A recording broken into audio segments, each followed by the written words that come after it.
Friends, welcome to my YouTube channel.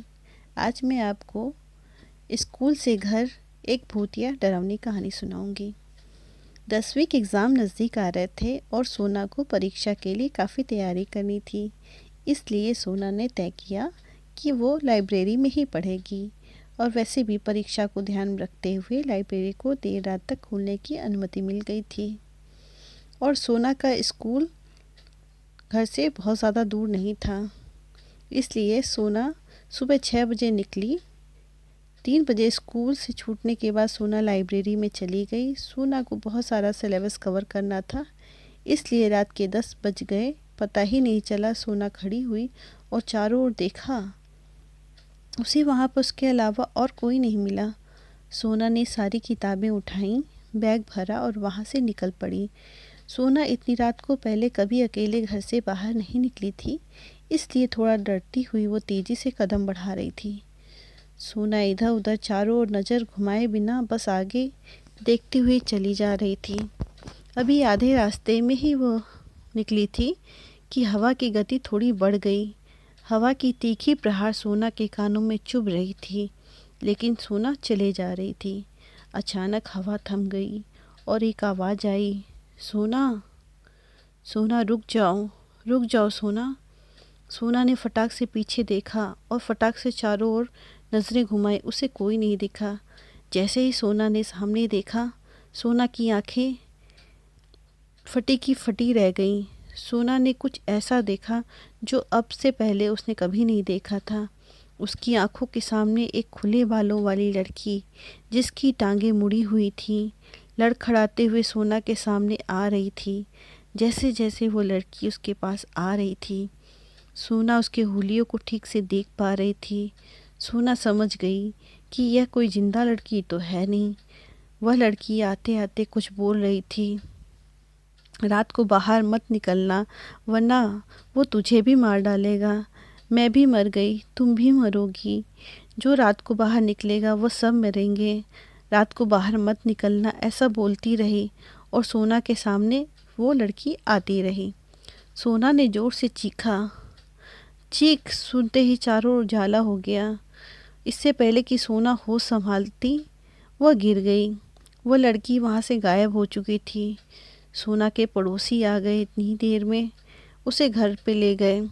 सुबह हो गई, सोना उठी, उसने देखा कि वह अपने घर पे तो है नहीं। तभी एक आंटी आई।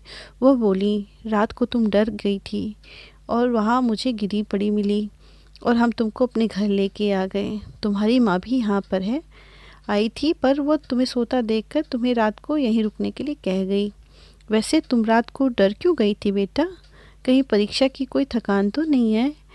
नहीं आंटी, मैंने सोना इससे आगे कुछ बोल ही नहीं पाई।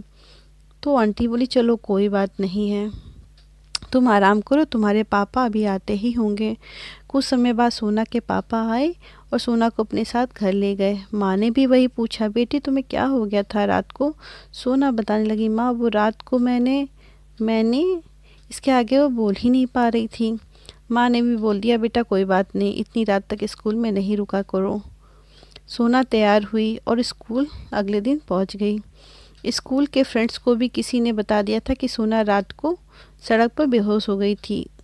उसकी सहेलियों ने पूछा, सोना रात को क्या हुआ था? सोना बोलने लगी कि रात को मैंने देखा था। इसके आगे वो कुछ बोल ही नहीं पाई। सोना पूरे दिन सोचती रही, आखिर वह किसी को क्यों नहीं बता पा रही है? कहीं वो लड़की और मेरा कोई कनेक्शन तो नहीं है? नहीं, ये सोचकर सोना पढ़ने बैठ जाती है।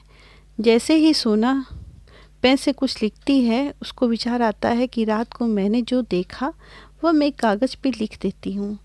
उसने सारी घटना को एक कागज़ पे लिख दिया। सोना ने उसे मोड़कर अपने पास रख लिया। छुट्टी होने पर उसने अपनी एक सहेली को दे दिया। सहेली ने खोल कर देखा तो कागज़ पूरी तरह खाली था। सहेली ने मजाक में बोला, मतलब रात को कुछ भी नहीं हुआ था। अब सोना समझ गई कि उसने निश्चय किया वह उस लड़की से एक बार और मिलेगी। सोना लाइब्रेरी में बैठ गई और पढ़ने लगी। सोना रात के 9 बजे का इंतज़ार करने लगी। 9 बजते ही सोना ने हिम्मत करके वहाँ पहुँच गई। जहाँ उसने उस लड़की को देखा था फिर से वैसे ही माहौल हो गया। सोना अब हिम्मत करके वहाँ पहुँच गई। वहाँ उसने उस लड़की को देखा, फिर से वैसा ही माहौल हो गया था। सोना अब की बात थोड़ी हिम्मत के साथ आगे आई। फिर से वही लड़की दिखाई दी। वो लड़की आते हुए बोल रही थी, रात को बाहर मत निकलना, मर जाओगी, मैं भी मर गई, तुम भी मरोगी। सोना ने उससे बात करने की कोशिश की, क्या मुझे बता सकती हो तुम कौन हो? वह लड़की बोली, चली जाओ यहाँ से, वो तुम्हें भी मार देगा, मुझे भी मार दिया, चली जाओ, रात को बाहर मत निकलना।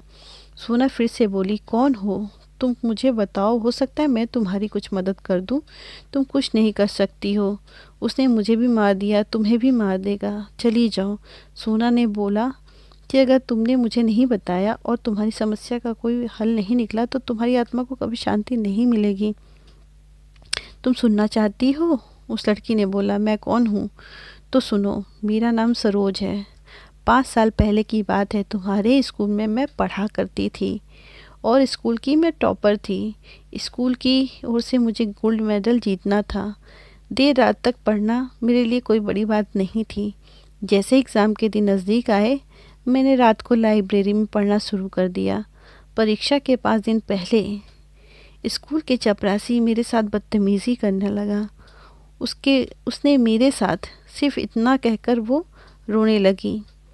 फिर मैं इस सदमे को सहन नहीं कर पाई और स्कूल के ऊपर जाकर नीचे कूदकर आत्महत्या कर ली। बताओ मैं क्या कर सकती हूँ मदद तुम्हारी? लड़की ने बोला, तुम मेरी कुछ मदद नहीं कर सकती हो, कुछ नहीं कर सकती, वो तुम्हें भी मार देगा। सोना सोचती है, इसलिए चपरासी रात को स्कूल में नहीं रुकता। सोना उस लड़की को बोलती है, अगर मैं चपरासी को तुम्हें सौंप दूँ तो तुम उसे क्या करोगी? तो उस लड़की ने बोला, मैं उसे मार दूँगी, जान से मार दूँगी। सोना बोली, चलिए कल ही मार देना, मुझे वह चाहिए। लड़की ने बोला, मुझे वो चाहिए, जैसे ही मरी थी वैसे ही वो मरेगा, जैसे मैं मरी थी वैसे ही वो मरेगा। अगले दिन सोना ने पते पर दिल का चित्र बनाकर 9 बजे का टाइम लिख दिया। सोना ने बड़ी सावधानी से 9 बजे के आसपास चपरासी को स्कूल से बाहर लेके आई। सोना ने उसको आवाज़ लगाई, सरोज लो, मैं इसको लेकर आ गई हूँ। तभी सरोज वहाँ पर आती है। अब की बार वह हवा थी। चपरासी ने उसको पहचान लिया और सोना को धोखेबाज कहकर मारने लगा। फिर जिस तरह सरोज ने आत्महत्या की, उसी तरह वह लड़की उसको स्कूल के ऊपर छत पे लेके गई और वापस उसी घटना को दोहराया और उसने अपना बदला पूरा किया। सोना यह सब देखना नहीं चाहती थी, इसलिए वह वहाँ से चली गई। अगली रात को 9 बजे सोना जैसे ही लाइब्रेरी से निकली और रास्ते में पहुँची तो आज भी उसने सरोज को आवाज़ लगाई, लेकिन आज सरोज नहीं आई। लेकिन सोना को कुछ महसूस हुआ। उसने ऊपर आसमान की तरफ देखा तो वह सरोज बिल्कुल परी जैसी लग रही थी और वह हमेशा के लिए इस धरती को छोड़ के जा चुकी थी। दोनों ने आपस में बाय बाय किया। सोना आज दिल से खुशी महसूस कर रही थी। इस भूतिया डरावनी कहानी से आपने क्या सीखा? बुरे का अंत बुरा ही होता है। दोस्तों, अगर आपको मेरी ये कहानी पसंद आई हो तो वीडियो को लाइक करिए, ज़्यादा से ज़्यादा शेयर करिए और चैनल को सब्सक्राइब करिए। Thank you friends.